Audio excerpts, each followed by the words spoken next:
People are quite fussy about their apps. You know, everyone's used to them, everyone's got quite strong opinions on them, they're used to a very high level of quality. They'll have their Facebook app and their LinkedIn app and all these other things that they do. So they're quite quick to turn their nose up at something that's a bit substandard. Now, if they pull it out of their pocket and don't find what they're looking for quickly, or are a bit bamboozled by what they see, then it's going to go back in their pocket and they'll rely on the signage and they'll rely on something printed off in paper, or they won't even bother at all. You know, one of the things that you'll find is that a lot of people are focused on the number of downloads that they get. Absolutely important. You've got 1,000 people at your event, well, 700 people downloaded it, that's fabulous. But if 700 people downloaded it and used it once or twice on the first morning and never again, then the value is virtually worthless.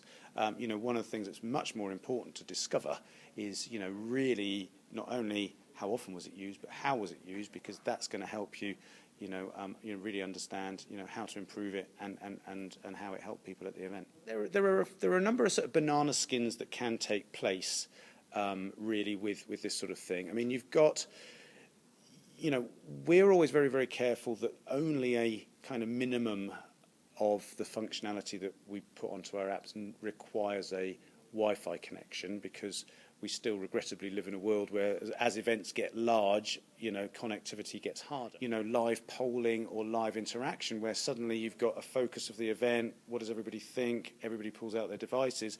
If that, for example, isn't easy to use. I was at an event the other day where, in order to do the vote that was on the screen, everybody had to log into a different Wi-Fi arrangement there and then, and the whole process probably took 5 minutes, and quite honestly, I don't think many people made it to the end of it. You know, and the best events organisers, and let's be fair, you know, you only kind of learn that once and then you've got the hang of it, you know, are putting in place putting that bit of thought in place as to how that's integrated with their event itself, and making sure that technology works correctly. But when you've got an event where, you know, part of the experience is making selections, it's simply not always the best place to do that on the phone.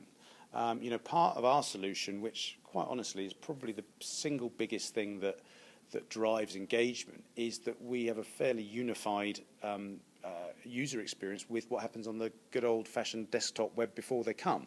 Because if you're going to go through lots of information, who's there, how shall I manage my time, arranging meetings, what exhibitors am I going to see if it's an exhibition, then, you know, great to have a nice big screen to do it. People are familiar with that, and what they're really taking in their pocket is not a catalogue of all these amazing things, it's their agenda, their time. And therefore, you know, the absolute, of course they can spend time to look stuff up, but the absolute experience is far more tailored in that sense.